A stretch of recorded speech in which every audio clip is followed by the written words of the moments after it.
midfield. He might go all the way. I would never let someone outwork me. I feel like that's something you can control. Chase Edmonds, this one will count. Middle cuts it outside, right hash has some room, gets past the 35, avoids a tackler past the 20. He's going to get it to the end zone. I'm not focused on what some analyst says about me because I don't play this game to satisfy nobody. I play this game to be the best.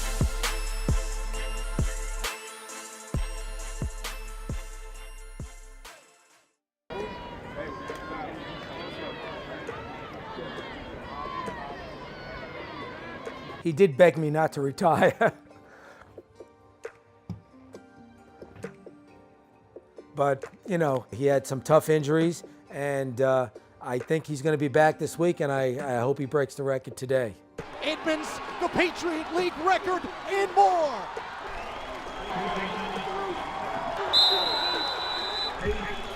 And 4 years here in Rose Hill, culminating at the top of the league, the best to do it among running backs. You know, records are good, but I like what he does game to game better. And he didn't go to Fordham thinking I can break a record, not even enter the Fordham records.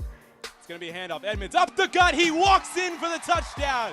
Second score of the day for Chase Edmonds. 13-0 Fordham with the extra point upcoming.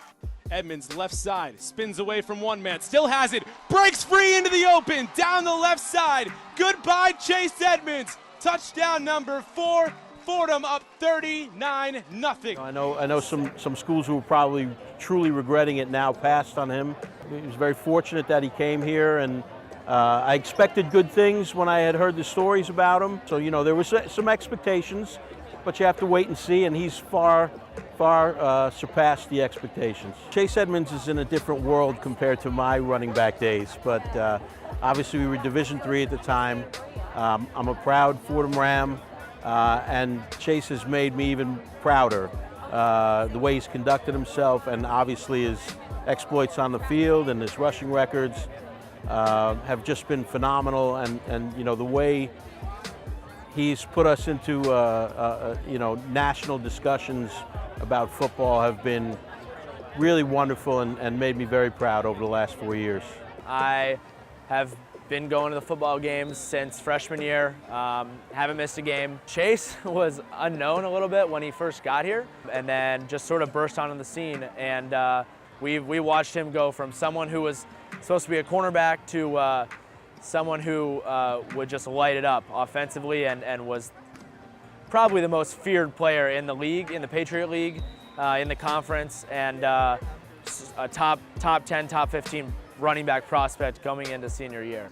Chase is, again, just talking with him and the coaches, he's such a special individual, and holding these records throughout his career is just a tremendous accomplishment. I got a call from an unknown number, and I was like half asleep, so you know, you see it, you put your phone on silent, you go back to sleep. And I remember once I woke up, I got the voicemail, and it was Jerry Rice's voice, and you know, I couldn't even call him back because again, it was like a blocked number. But he was just telling me that he wouldn't make it to the banquet because of a family emergency. And but yeah, that moment definitely sucked, just because you know, you missed a call from the GOAT, and it's like that's my only chance to talk to Jerry Rice ever in my life. So I'll never be able to get that back. His records, I think they mean a lot. But you know what? We moved, and he said, "Well, Dad." I said, "Well, what do you want me to do with all your trophies and all your letters and all this stuff?" I said, "What do you want me to do with all this stuff?" He said, "Dad, you can just throw it away." I said, "What? Throw it away?" So I said, "Okay." So he thought I threw it away. I kept every bit of it. I have it all. This will be a gift to Edmonds, running right hash, cuts it outside to the 30. Burst of speed past the 35, across midfield. He might go all the way. Oh, it could be 74 yards, and it is. Chase Edmonds, this one will count. Jailbreak coming. Edmonds with plenty of open field. Up across the 40-yard line. He gets out of it. Chase Edmonds, highlight reel continues. The coaches said, watch this guy, he's going to be good. But he gradually, you know, rose to the top. And, you know, his goal is to play at the next level. I hope he gets that opportunity. Unbelievable work ethic. So he deserves every accolade that he gets. I'd have to say he's probably He's probably the greatest of the greats. He's way up there. And the thing about Chase is that he is so respectful. And I get a little choked up when I talk about him because he's such a nice guy. He doesn't have a big head. He doesn't walk around with his chest out. He's just a humble guy who does his job. And when he was injured and came into the training room, he did his work every day to get better and get back out on the field. These accomplishments, maybe for other players, would get to their mind and their ego. He's not like that.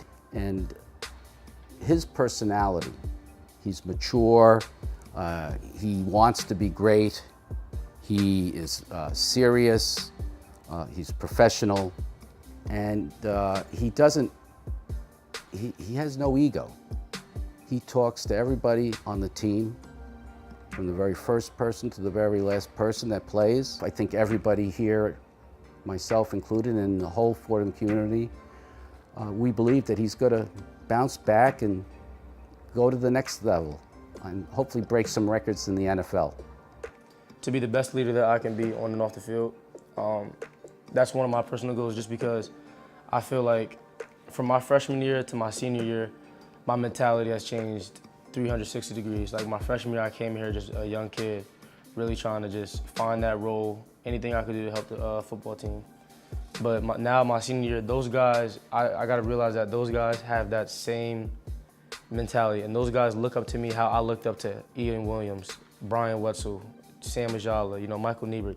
They have that same look to me like, wow, man, I really want to just do everything that Chase is doing so I can be as good as Chase.